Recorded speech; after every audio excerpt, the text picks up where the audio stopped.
Do you know about Microsoft Edge, the new version of Internet Explorer? Well, guess what? It's actually powered by Google. They use something called Chromium, which is like a free version of Google Chrome. It's strange because Google made Chromium to help small developers, but now their competition, Microsoft, is using it too. This change happened a couple of years ago, and Microsoft even got rid of its old Edge browser. It seems like they won't be making a comeback in the browser world anytime soon. But that's not all. Microsoft has made some other big changes too. In 2015, they stopped using their own Windows system and started using something called Linux for their back-end stuff. They even made their own version of Linux. This is just one example of how Microsoft has given up on different things over the past decade. They've also given in on smartphones, music streaming, Windows 8, smart assistants, and now even AI. But instead of making their own ChatGPT, they decided to embrace ChatGPT itself right from the start. Microsoft has given up a lot in the past decade. Does this mean their big monopoly is coming to an end? Are they heading the way of Cisco or Intel? Nope, not a chance. You might think that Microsoft is losing its power, but actually they're still a really big and strong company. The reason is that these days, companies want to control every part of our lives. If you need an alarm, Apple wants you to use their iPhone and Apple Alarm. When you exercise, they want you to use their Apple Watch and AirPods. For texting friends, they want you to use iMessage. And for video calls with family, they want you to use FaceTime. They even want to track your sleep with their watch. It's not just about consumer products, though. These companies want to control everything behind the scenes, too. If you're building a service, they want you to rely on Google servers and other technology. They want to dominate every part of the tech industry, from computer chips to thermostats. So even though Microsoft has given up on some things, they're still a strong and important player in the tech world. But here's the surprising part. Microsoft realized that true growth comes from working together, not being alone. In the past, they wanted to conquer everything. Windows and Microsoft Office were huge successes that changed the world. They thought they could conquer anything. They even had a 95% control of the market with Internet Explorer despite its problems. They tried their hand at email, search, messaging, gaming, and music.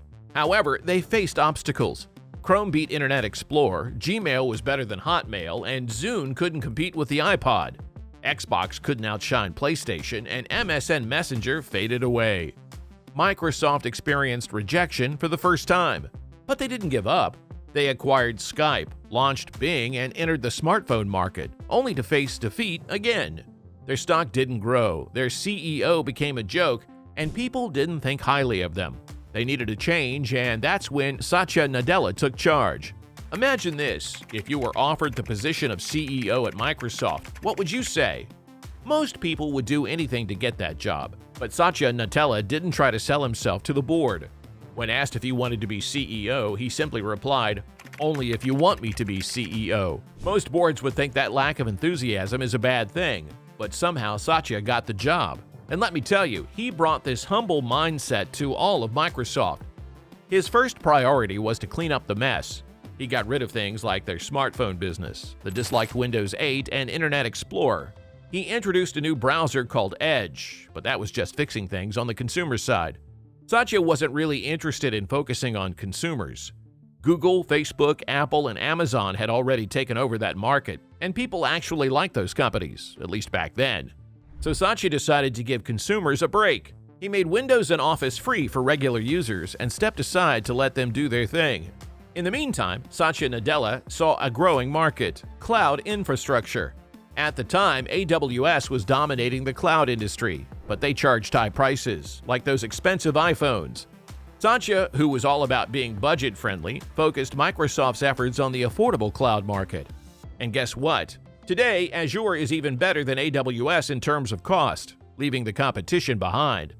Satya even put aside Microsoft's pride and embraced Linux because that's what enterprise customers wanted. It was an irresistible offer, a reputable company providing a budget-friendly cloud platform based on Linux. But the cloud was just the beginning.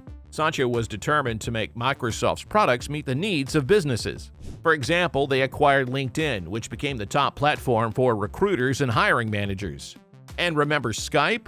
Well, Satya replaced it with Microsoft Teams, a video conferencing solution designed specifically for enterprises. Today, Teams is aiming to surpass Zoom in popularity. At this point, Microsoft is not primarily focused on consumers. In fact, consumer revenue makes up the smallest portion of their earnings.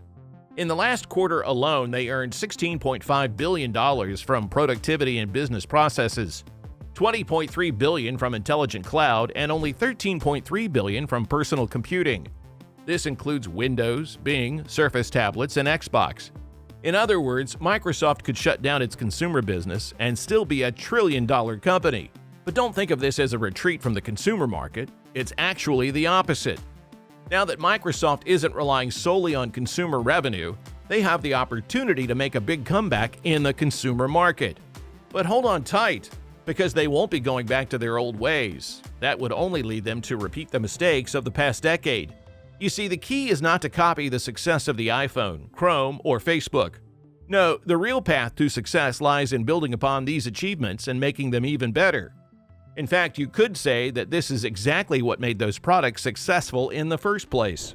The iPhone improved cell phones, Chrome revolutionized browsers, and Facebook elevated social media. The problem with companies trying to tackle every industry alone is that they rarely make those industries better. The Zune didn't make MP3 players better, and the Windows Phone didn't redefine smartphones. They were just alternatives, assuming people would buy them for the brand and ecosystem. That's exactly what Google and Apple are doing now. But Microsoft learned from their mistakes, and they won't make the same ones again. With that said, thank you for watching. Be sure to hit that subscribe button and stay tuned for more. And if you found this content helpful, give the video a like. See you in the next video. Until then, take care.